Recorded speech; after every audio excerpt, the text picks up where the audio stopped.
सेठ साहब,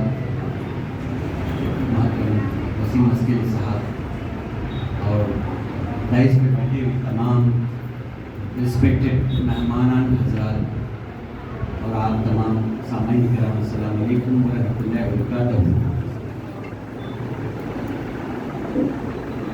एक बात मैं आपसे कहना चाहता हूँ। नॉर्मली आपने कई इलेक्शंस देखे होंगे, किसी ने 4 इलेक्शंस देखे होंगे, किसी ने 5 इलेक्शंस देखे होंगे। हर इलेक्शंस में होता ये है, एमएलए इलेक्शन हो, एमपी इलेक्शन हो या कॉर्पोरेशन का इलेक्शन हो, 3-4 लोग अलग अलग पार्टियों से ठहरते हैं। किसी एक को वोट दिया जाता है और कोई एक चुन के आ जाता है। लेकिन ये जो इलेक्शन हमारे सामने आ रहा है, वो इलेक्शन सिर्फ एक इलेक्शन नहीं है, बल्कि ये इलेक्शन के बाद आप क्या खाना खाएंगे ये तय करेगा। आपके बच्चियां क्या पहनेंगी ये तय करेगा। आप तिजारत किस तरह की करेंगे, किस आज़ादी के साथ में तिजारत करेंगे ये तय करेगा। ये इलेक्शन में खुसूसी तौर पर हम बात करें बेलगाम नॉर्थ की, जहां पर राजू सेठ साहब इलेक्शन लड़ रहे हैं। ये इलेक्शन सिर्फ राजू सेठ का नहीं, बल्कि आपको ये समझना है कि मैं खुद ये इलेक्शन लड़ रहा हूं। आपने इलेक्शन अनाउंस होने से पहले सुना कि मुसलमानों का 4% रिजर्वेशन चला गया। इसके पहले जो मामलात हुए हिजाब को लेकर, मुसलमानों के कारोबार को लेकर, ये सारे मामला जो हुए, मैं समझता हूं मुसलमानों के गैर दानिशमंदाना फैसले की वजह से हुए। अगर 2018 के इलेक्शन में मुसलमान या इस राज्य की अवाम सही तौर पर फैसला करते तो फिरका परस्त ताकतें इक़्तिदार पर न होती।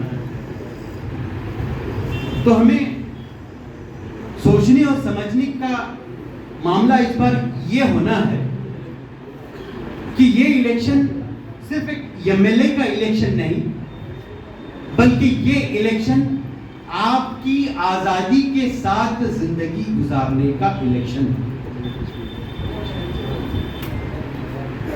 मेरी 2 साल पहले कुमार स्वामी साहब के साथ में एक बात हो रही थी।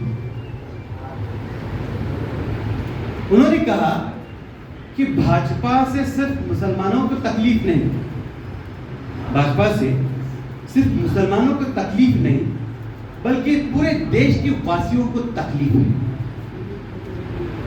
क्योंकि भाजपा हुकूमत के जरिए जो परेशानियां इस देश के अवाम झेल रहे हैं, बात अगर हम महंगाई की करें तो ये सब पर लागू होता है। बात अगर हम रोजगार की करें तो ये सब पर लागू होता है। बात अगर हम देश की संपत्तियों की करें, जो भाजपा एक एक करके दिन ब दिन बेचते जा रही है, ये सब पर लागू होता है। ये लड़ाई सिर्फ एक इलेक्शन की नहीं, बल्कि ये लड़ाई देश की अस्मिता और देश की शान के लिए, देश में जो बढ़ती हुई रोजगार की बीमारी है उसको मिटाने के लिए, देश में जो अफरा तफरी वाला माहौल बना हुआ है, देश में जो नफरत वाला माहौल बना हुआ है, ये लड़ाई उसकी है।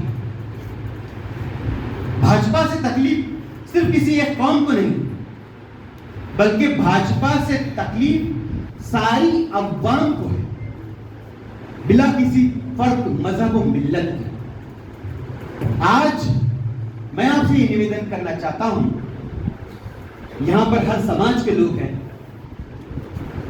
हर वर्ग के लोग हैं। आप ये न समझे कि सिर्फ राजू सेठ इलेक्शन लड़ रहे हैं, आप ये समझे कि मैं खुद इलेक्शन लड़ रहा हूं। आपने राजू सेठ साहब के काम को देखा, आपने राजू सेठ साहब की कोरोना के काल में देखा। हालांकि वो खुद उस वक्त उनकी तबीयत नासाज थी, लेकिन ये देखे बगैर कि उनकी तबीयत नासाज है, लेकिन अवाम के लिए वो खिदमत में हमेशा कोशा रहे। लोग अपने रिश्तेदार की मैयतों को उठाने के लिए कतरा रहे थे। उस वक्त बिला किसी मजहब मिल्लत के फर्क को हर मजहब के लोगों की मैयतों को दफनाने में और धुलाने में और जलाने में लगे हुए थे। इन्होंने एहसान जो किया है, भले मैयतों का मामला हो या ऑक्सीजन का सप्लाई का मामला हो या मेडिकल सुविधाओं का मामला हो, यह किसी एक समाज के लिए नहीं किया, बल्कि सारे समाज, सारे वर्ग को ध्यान में रखते हुए किया है। और मैं समझता हूं कि यह इनका एहसान, यह इनकी पूरी टीम का एहसान पूरे बेलगाम ही नहीं कि बेलगाम जिले के लोगों को याद रखना चाहिए। और मैं समझता हूं कि बेलगाम के जिले की अवाम एहसान मंद है, एहसान मानने वाली है और एहसान फेरने वाली है। ऐसे शख्स को अगर हम इख्तिदार में नहीं लाएंगे, ऐसे शख्स को अगर हम असेंबली तक नहीं पहुंचाएंगे, तो हमारी आने वाली जनरेशन हमें कोसेगी, हमें पूछेगी कि ऐसे खिदमत खल्क का मादा रखने वाली शख्सियत को आपने इख्तिदार में नहीं पहुंचाया।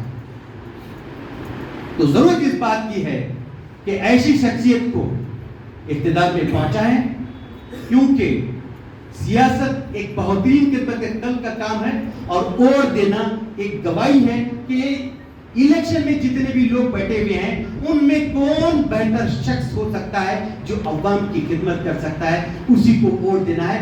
यही सच्ची गवाही है, यही सच्ची शहादत है। तो मैं यकीन के साथ ये कह सकता हूं, आप लोग सिर्फ एक कार्यकर्ता की हैसियत से इनके लिए फिरोज राजू सेठ साहब के लिए काम नहीं करेंगे, बल्कि आप ये समझेंगे कि मैं खुद इलेक्शन लड़ रहा हूं, मुझे खुद को इस इलेक्शन में जिताना है।